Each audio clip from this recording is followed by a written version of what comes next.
అది రామాయణ మహాయుద్ధం భీకరంగా సాగుతున్న తరుణం.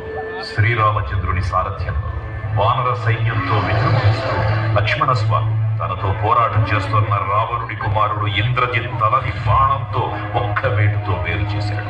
ఇంద్రజిత్ మరణ వార్త విన్న రావణుడు ఆవేశంతో ప్రతీకారం కోసం పాతాళ లోకాధిపతి తన సోదరుడు అయినటువంటి మహిరావణుడి సహకారం కోరాడు.